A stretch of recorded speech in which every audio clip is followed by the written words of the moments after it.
안녕하세요. 저는 용산구에 살고 있는 60대 중반의 남자입니다. 제가 이렇게 사연을 올리게 된 이유는 망한 자식 농사 때문인데요. 마땅히 신세 한탄할 곳이 없어서 여기다 한번 올려봅니다. 부모로서 나름 한다고 했었는데 자식들한테는 그래도 많이 부족했나 봅니다. 자식이라곤 겨우 둘밖에 없는데 돈 얘기만 나오면 눈이 돌아버리니 미칠 지경입니다.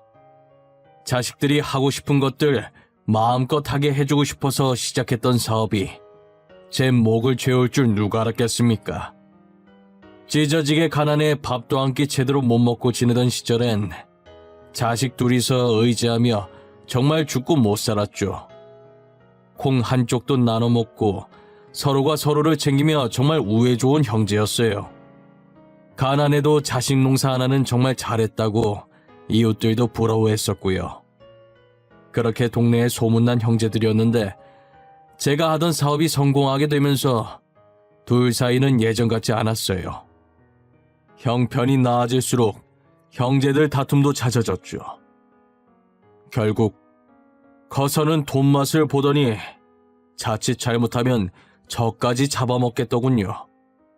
제가 나이를 먹으면 먹을수록 아들들은 저의 재산에 대해 이야기를 하더라고요.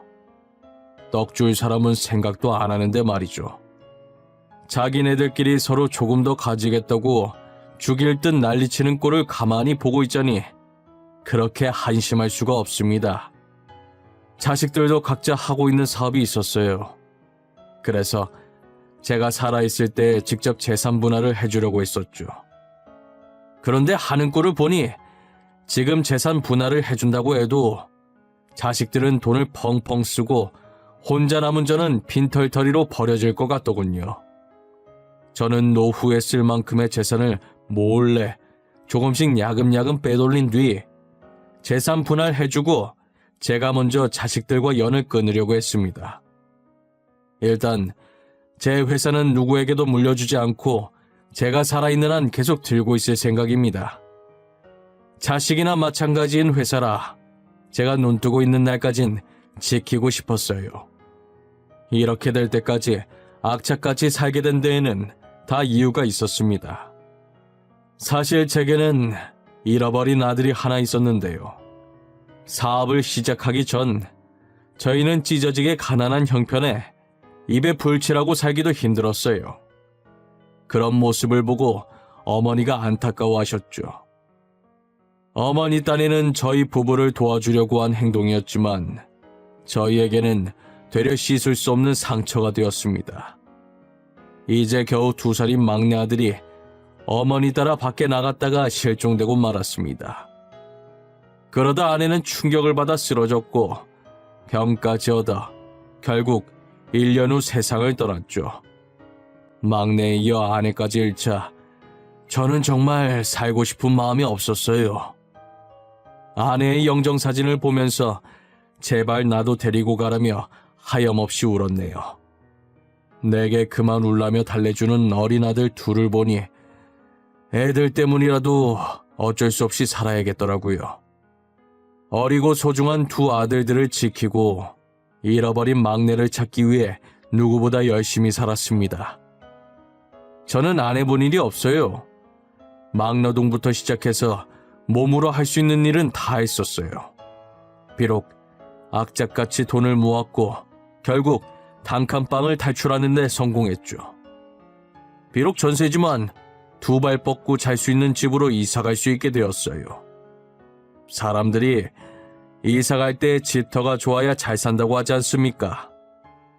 우리 집 터가 좋았는지 이사 후 제가 시작한 사업이 승승장구를 했어요.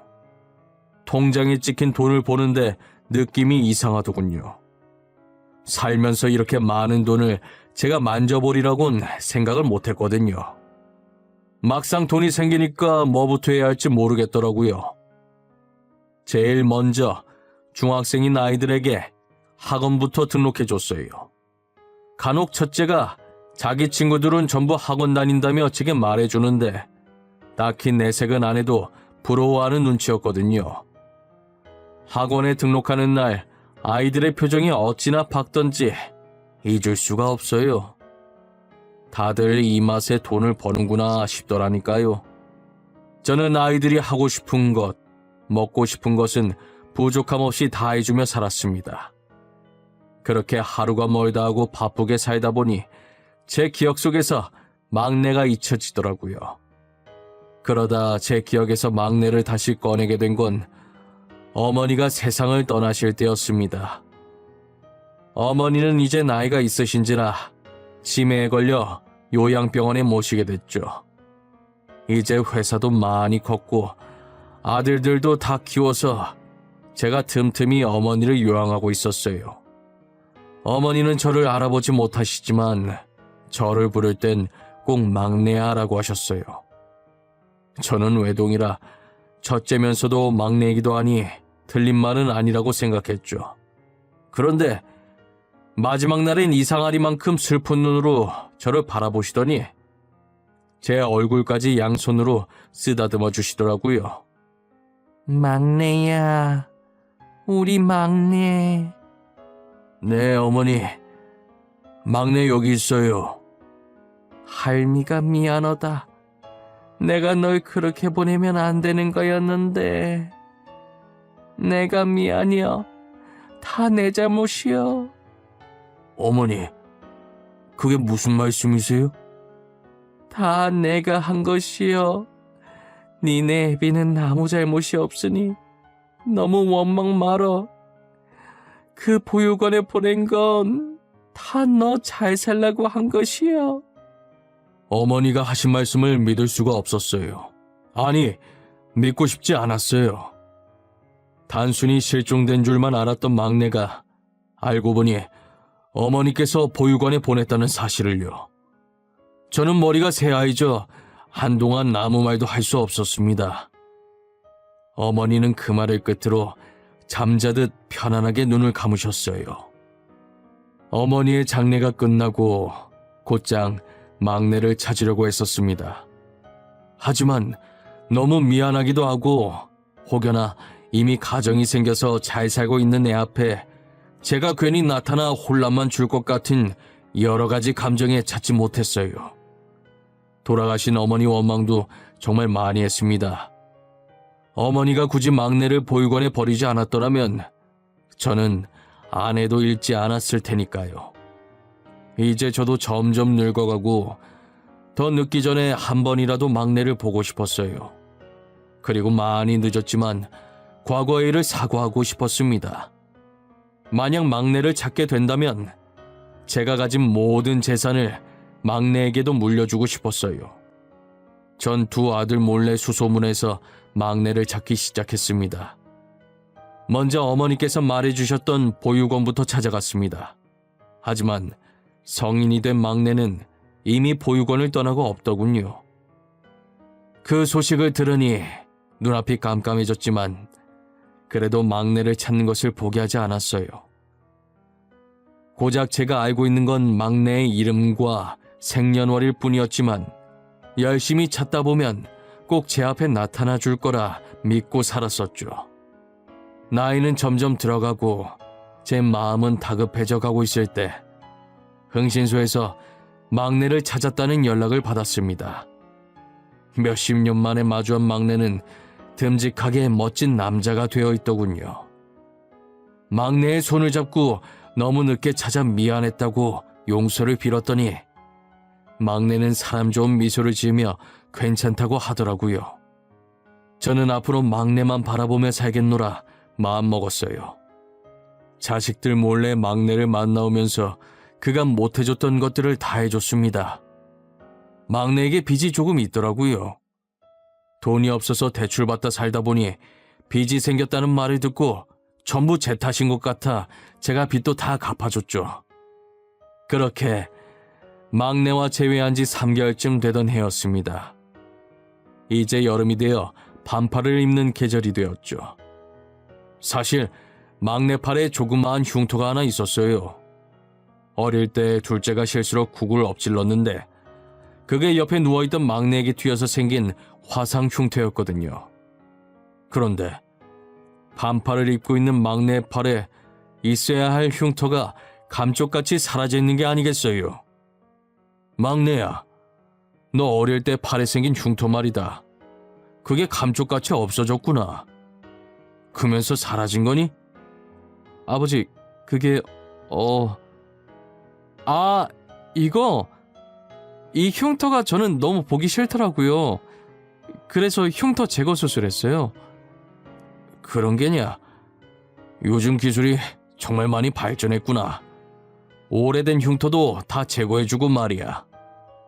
막내는 살짝 당황해하더니 이내 자신의 팔을 감싸고선 제게 수술을 했다더군요. 저는 그랬을 수도 있겠다 싶어서 별 의심 없이 넘어갔습니다. 그런데 막내의 행동이 조금씩 수상해지더라고요. 그때 흉터 자국 물어본 이후로 갑자기 제 눈치를 보기 시작했어요. 혼자 밖으로 놔두는 시간도 많아졌고요. 처음엔 저도 대수롭지 않게 생각했어요. 하지만 어딘가 모르게 수상해 보이는 행동에 설마 하는 생각이 들었습니다. 마음속으로 아닐 거야 믿으면서도 의심은 지울 수 없더군요. 결국 저는 막내의 머리카락으로 유전자 검사를 해보기로 했습니다. 결과만 나오기를 기다렸어요. 결과 나오는 며칠 동안 혼자서 얼마나 피가 말렸는지 모릅니다. 그저 막내를 찾았다는 기쁨에 젖어 유전자 검사를 해볼 생각도 못한 제 자신이 너무 한심했어요. 만약 제 아들이 아니라면, 정말 그런 거라면 싶은 생각에 너무 분해서 잠도 제대로 못 잤습니다. 며칠 뒤 결과지가 제 손에 쥐어졌고 막내 아들이 보는 앞에서 지를 봤어요. 불일치라는 세 글자를 보는 순간 저는 그대로 뒷목을 잡고 쓰러졌습니다. 그래도 그놈은 양심이라는 게 조금이라도 있었던지 저를 병원으로 데리고 와서 제가 깨어날 때까지 옆을 지키고 있더군요. 왜 그랬냐고 따지니 제가 어느 기업의 회장이라는 것을 알고 일부러 접근을 했더랬죠. 본인도 유전자 검사하면 끝나는 건데 과연 이게 먹힐까 했었대요. 그런데 제가 검사를 하지 않자 마음 놓고 아들 행세를 하게 된 것이죠. 원래 그놈 계획은 자기가 빌린 빚만 갚고 떠날 생각이었다네요. 그런데 제가 가지고 있던 재산이 자기가 생각했던 것보다 훨씬 많았고 욕심이 생긴 건지 돈을 몰래 빼돌리려고 이때까지 아들 행세를 해왔던 거였어요. 그런데 양심에 찔리긴 한 건지 제가 쓰러지자마자 구조대를 불러 병원으로 데리고 왔더라고요. 그간 아들로 지내온 정이 있어서 마지막에 그놈에게 돈 몇 푼 쥐어주었습니다. 그래도 막내라고 생각했던 시간들이 있어서 그런지 아닌 걸 알면서도 그놈에게 정이 들었더라고요. 사람 속이고 다니지 말라고 진심으로 충고하고는 다시는 내 앞에 나타나지 말라고 말했어요. 그놈이 병실을 나가고 또다시 아들을 잃었던 당시의 허망한 마음이 들어 한동안 아무 말 없이 창문만 바라보았습니다. 막내를 버린 죄를 지금 받고 있다는 생각이 들었어요. 이번 생에선 막내를 찾지 말라는 하늘의 뜻인가 싶고요. 제 죄는 아직 끝나지 않았나 봅니다. 주치의가 들어와서 검사 결과를 말하는데 제게 위암이 있다고 하더군요. 치료를 하면 생명을 연장할 수 있다고 하는데 더 살아서 뭐하나 싶었습니다. 저는 이만큼만 살고 싶다고 치료를 받지 않겠다고 했죠. 그랬더니 주치의가 하루에 한 번씩 병실에 와서 저를 설득하는 게 아니겠어요.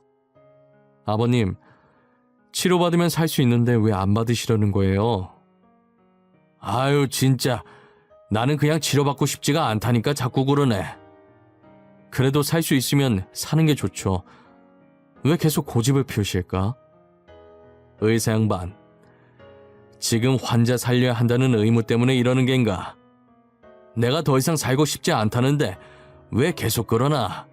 환자 의견도 존중해줘야지.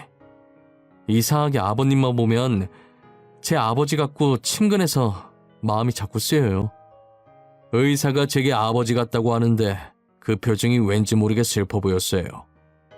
원래 남의 가정사 물어보는 성격이 아닌데 저도 모르게 말이 나가더군요. 혹시 자네 아버지는 일찍 돌아가셨나?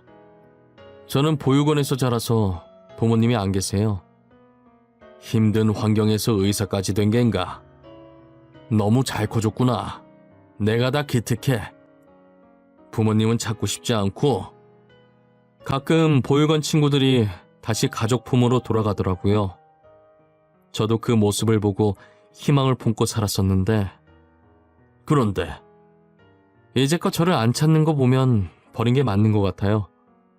그리고 혹시라도 왜 찾아왔냐는 소리 들을까봐 찾을 자신도 없어졌어요.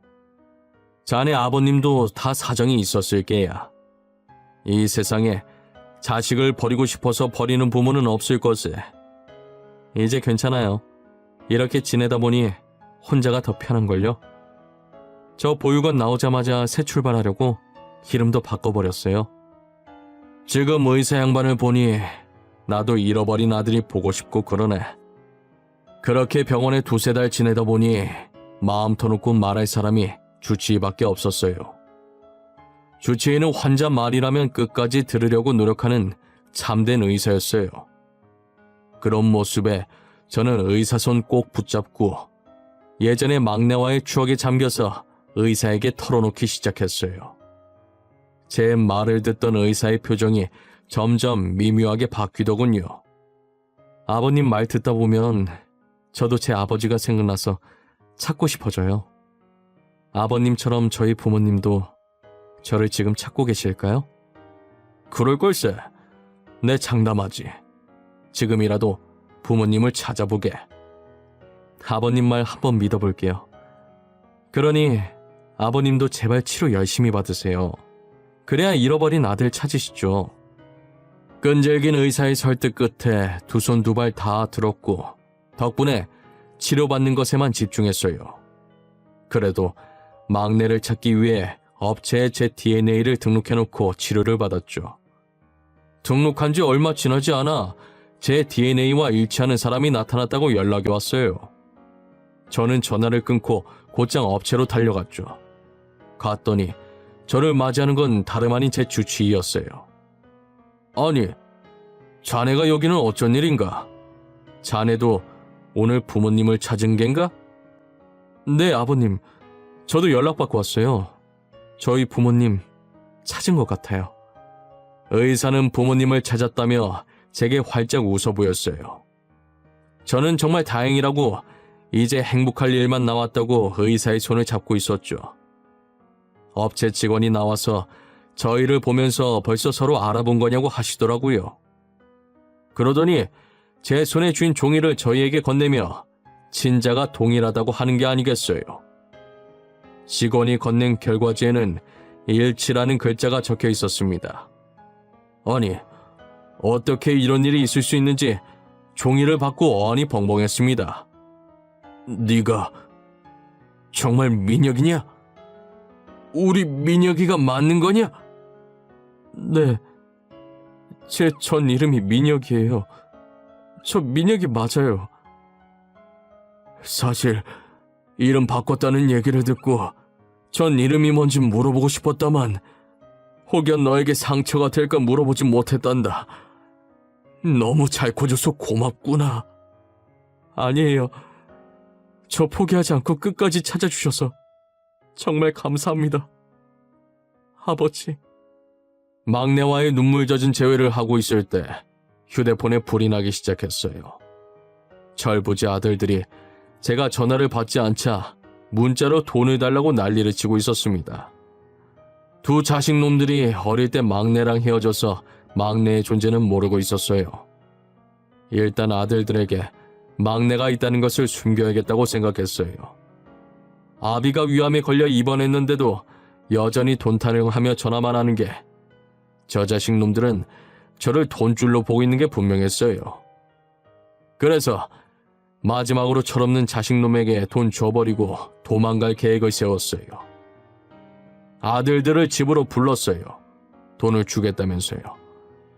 평소 같으면 안 된다고 했을 제가 그럼 얼마나 해주면 되냐고 물어봤죠. 예상치 못한 답변에도 어리석은 아들놈들은 신나서 제게 필요한 액수를 말하더군요. 저는 자식놈들에게 말한 액수보다 더 얹어서 돈을 보내주었습니다. 그리고 말했죠. 앞으로 너희에게 돈 줄 생각도 연락할 생각도 없다고요. 아버님, 그게 무슨 말씀이세요? 지금 네가 들은 그대로다. 난 여태껏 애비로서 할 만큼 한 것 같구나. 더 이상 나를 찾지 말거라. 아버지, 장난이시죠? 장난이 너무 심하신 것 같아요. 장난? 난 어느 때보다 진지하구나. 이제부터 아들 없는 셈 칠 테니 내가 죽어도 장례식에 나타나지 말거라. 당연히 제 말에 자식들은 난리가 났죠. 시끄럽기만 한 놈들을 집에서 내쫓았어요. 하루가 멀다 하고 아들놈들이 찾아오는 통에 이사도 가고 폰번호도 바꿔버렸습니다. 잠잠해진 집과 핸드폰을 보니 이제야 속이 좀 시원하더군요.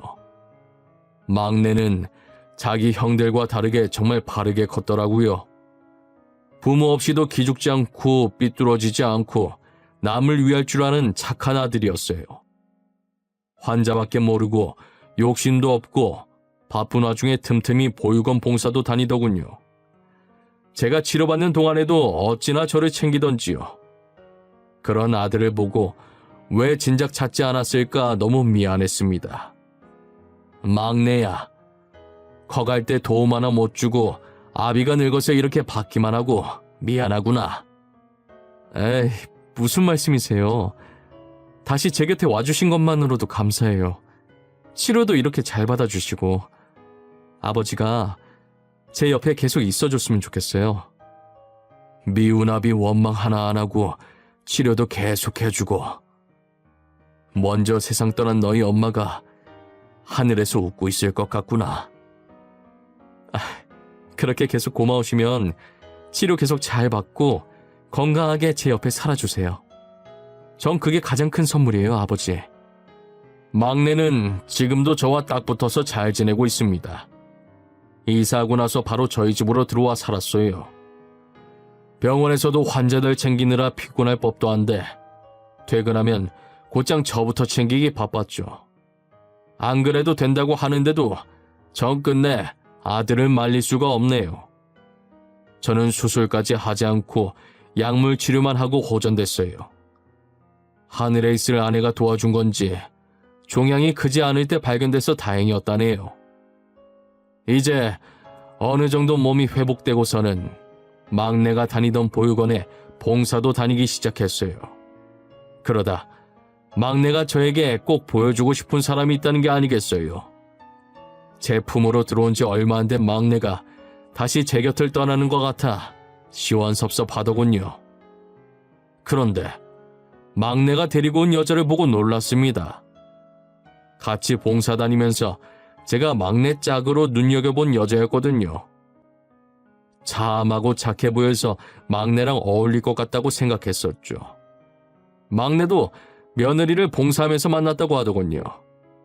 들어보니 며느리도 아픈 과거가 있었어요. 그래서 둘이서 보듬어주며 살겠다고 하더라고요. 저는 그 자리에서 기쁜 마음으로 결혼 승낙했습니다. 지금은 막내와 며느리가 저를 알뜰살뜰 챙겨주며 셋이서 함께 살고 있습니다.